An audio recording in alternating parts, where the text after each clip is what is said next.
మరి ఈరోజు మనము ఒక గేమ్ ఆడబోతున్నాం. ఆ గేమ్ పేరు ఏంటంటే రంగు రంగుల పొడవు వెడల్పు. ఓకేనా? ఆడదామా? చందు, యశస్వి బ్లూ కలర్లో ఎన్ని ఉన్నాయి?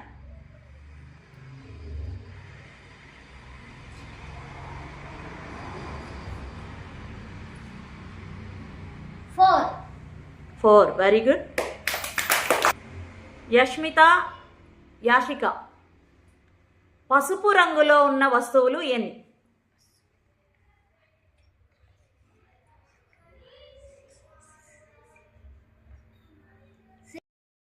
పొడవుగా ఉండే వస్తువులు ఎన్ని? వెడల్పుగా ఉండే వస్తువులు ఎన్ని?